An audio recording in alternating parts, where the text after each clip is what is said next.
नमस्कार दोस्तों, मैं न्यूट्रिशनिस्ट हरिंदर सिंह वालिया आपका स्वागत करता हूं। आज हम चर्चा करेंगे कुपोषण के ऊपर।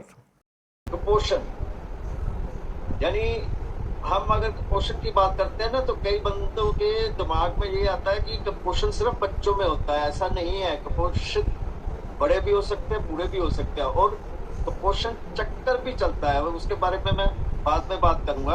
अगर हम अपने घर के अंदर देखें या अड़ोस पड़ोस देखें, तो कितने लोग ऐसे हैं जो कि अपने बच्चों की डाइट के ऊपर पूरा पूरा ध्यान रखते हैं।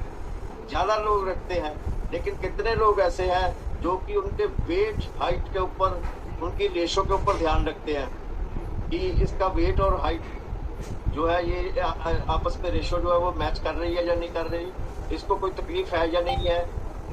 हम पेरेंट्स जो हैं एक ऐसी गाड़ी के ऊपर सवार है जिसमें हम सिर्फ और सिर्फ पैसा कमाने के चक्कर में लगे रहते हैं, लेकिन अपनी खुद की भी जनरेशन जो है हम उसका नुकसान करते हैं। जबकि साइंस या स्टडीज या एक्सपर्ट्स कह रहे हैं, वो ये कहती है कि जिस वक्त बच्चा ग्रोथ में हो तो हर 15 दिन बाद उसका वेट होना चाहिए, हर 15 दिन बाद उसकी हाइट जो है वो मेजर होनी चाहिए, और देखना चाहिए कि हाइट और वेट का जो है वो आपस में रेशो ठीक है या नहीं है।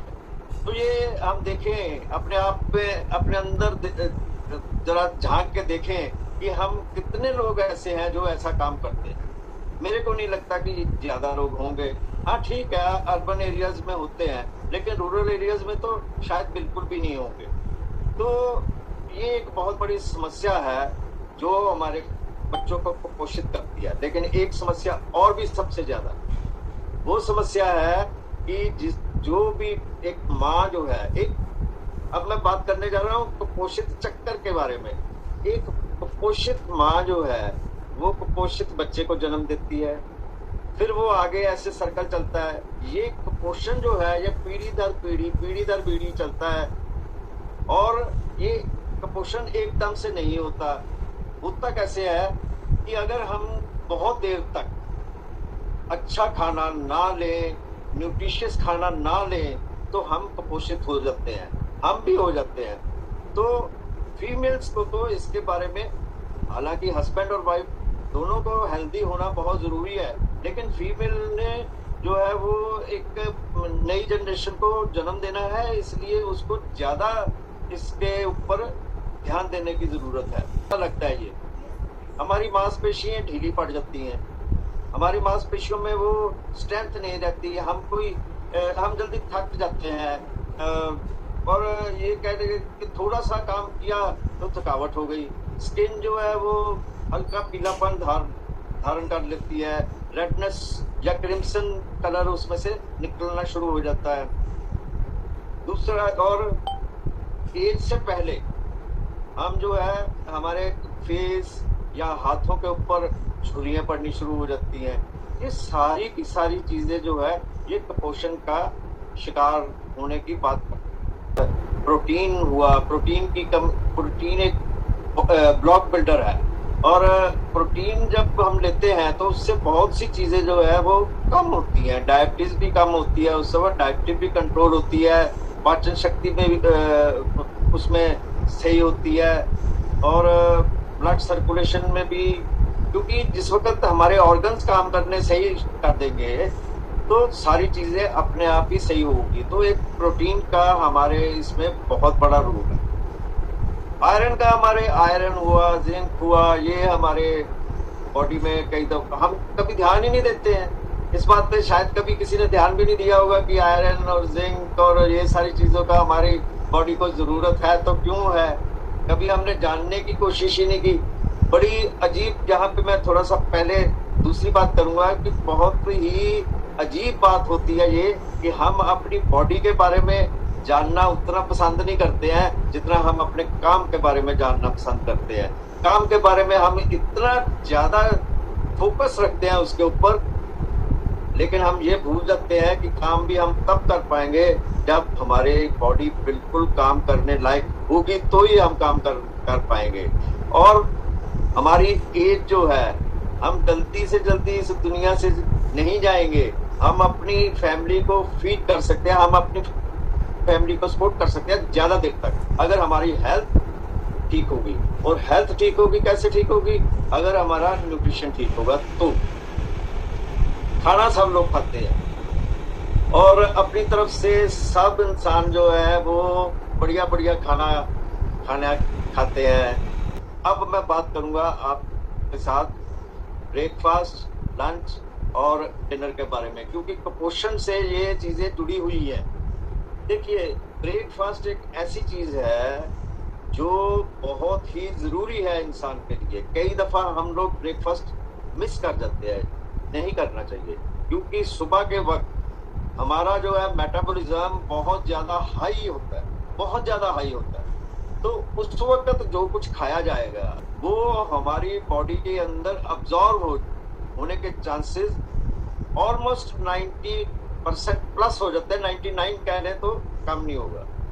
तो अगर हम उस वक्त वो चीजें, ऐसी चीजें लेते हैं तो हमारे को काफी फायदा होता है, लेकिन हम कई दफा मिस कर देते हैं। दूसरा, हम ब्रेकफास्ट बहुत फास्ट लेते हैं, जल्दी जल्दी ले लो, जल्दी जल्दी काम पे चले जाओ। ये भी बहुत गलत बात है। मैं ये सारी बातें इसलिए बता रहा हूँ कि ये कुपोषण का ही रीजन है। मोटापा भी कुपोषण का जो है सिम्टम है। मोटापा जो है वो होता, तो इसका मतलब ये हुआ कि हम कुपोषित हैं। ओवरवेट कुपोषित है, ज्यादा हमने खाना खा लिया तो हम कुपोषित, ज्यादा हम ओवर नरिश्ड हो गए तो हम कुपोषित हैं, अंडर नरिश्ड हो गए तो हम कुपोषित हैं। सो ये बात क्लियर हो गई। तो अगर हम कुपोषित नहीं रहेंगे तो ही आगे हमारी जनरेशन कुपोषित नहीं होगी। और उसका भी ध्यान, मैंने बताया ना पहले, रखना बहुत जरूरी है। चलिए अब हम अपना उसी टॉपिक पे आते हैं कि ब्रेकफास्ट के बारे में बात कर रहे थे।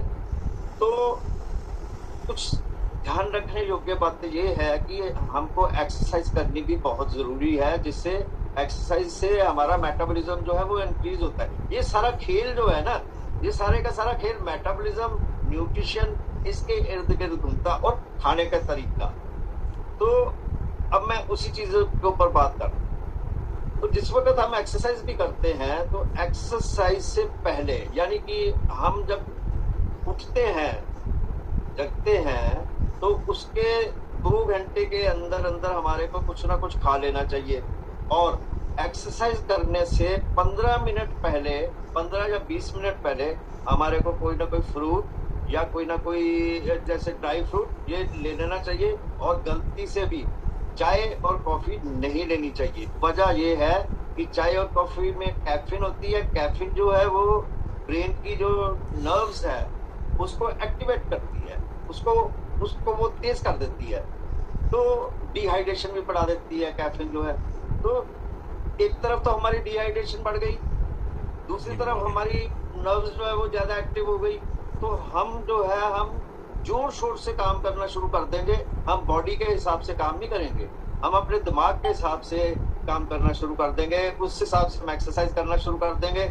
उसका असर क्या होगा कि ठीक है, किसी एज में फास्ट ठीक है, लेकिन हम चोट खा सकते हैं, हम नुकसान उठा सकते हैं। इसलिए 15-20 मिनट पहले आप ड्राई फ्रूट या कोई फ्रूट आप अगर ले लें, उसके बाद आप एक्सरसाइज करें, तो आप 1 वीक के अंदर अपने आप ही आपको पता लग जाएगा, बॉडी महसूस करने लग जाएगी कि क्या फर्क है।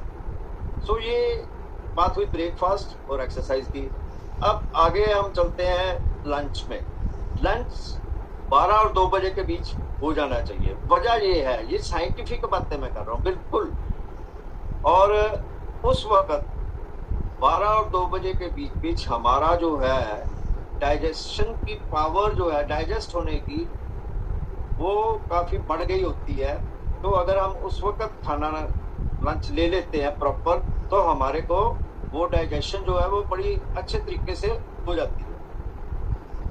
अब ये बात आती है कि ये सारी चीजें तो हो गई। अब रात का डिनर, रात के डिनर की बात अगर करते हैं तो 2 घंटा सोने से पहले हमारे को डिनर ले लेना चाहिए और हैवी नहीं लेना चाहिए। उसकी वजह ये है कि एक सिस्टम मदर नेचर ने बना रखा है, वो ये कि डिटॉक्सिफिकेशन जो हमारी होती है, जब हम सो रहे होते हैं तो वो लीवर जो है हमारा, वो हमारी बॉडी की वो डिटॉक्सिफाई करता है, और उस वक्त हम खाना बॉडी को दे देते हैं, तो वो जो है उसका काम डिटॉक्सिफिकेशन से शिफ्ट करके उसको हजम करने में, डाइजेस्ट करने में चला जाता है। तो क्या हुआ, दो चीजें होंगी, या तो हमारा खाना वेस्ट होगा, कोई न्यूट्रिशन हमारे को नहीं मिलेगा, या फिर हमारा जो लीवर है उसके ऊपर एक्सर्शन ज्यादा होगी और डिटॉक्सिफिकेशन हमारी बॉडी नहीं होगी। और ये लंच, डिनर और ब्रेकफास्ट के बारे में बात हो गई। दूसरी बात ये है कि एज फैक्टर भी इसमें बहुत काम करता है, मेटाबॉलिज्म इसमें बहुत काम करता है। दो तरह का मेटाबॉलिज्म होता है, एक तो BMR बेसल मेटाबॉलिज्म रेट, एक RMR resting metabolism rate. Resting metabolism rate वो है जब हम सो रहे होते हैं या इनएक्टिव होते हैं, उस वक्त जो हमारा मेटाबॉलिज्म होता है वो रेस्टिंग मेटाबॉलिज्म कहलाता है, रेट कहलाता है। और जिस वक्त हम एक्टिव होते हैं वो बेसल BMR कहलाता है। इसीलिए जिस वक्त हम कैलकुलेट करते हैं तो BMI, BMR, ये सारी वेट वगैरह, ये सारा चीज लेके फिर उसके बारे में हम कैलकुलेट करते हैं कि इसको कौन सी चीज कैसे दी जानी चाहिए। आयरन की कमी अगर होगी, अनीमिया हो जाएगा, दिमाग सही से काम नहीं करेगा। जिंक की कमी से भी ऐसा ही होगा, और अगर सेलेनियम की कमी हो जाती है तो थायराइड के ऊपर फर्क पड़ेगा। तो सेलेनियम हुआ या जिंक हुआ या फोलेट हुआ या आयरन हुआ, ये हम प्रॉपर मात्रा में अगर नहीं लेंगे तो हम कुपोषित होंगे ही होंगे। तो इसलिए आप हरी सब्जियाँ, फ्रेश फ्रूट ये खूब खाइए, और मिलेट्स ये भी खूब लीजिए, एक्सरसाइज कीजिए। इस तरह से आप अपनी बॉडी को फिट रख सकते हैं और निरोग भी रह सकते हैं। तो आज के लिए बस इतना ही। जल्दी किसी नई वीडियो के साथ फिर आपके रूबरू होंगे। तब तक के लिए हमें दे इजाज़त। शुक्रिया। और हाँ, हमारे चैनल को सब्सक्राइब, लाइक और शेयर ज़रूर करें। शुक्रिया।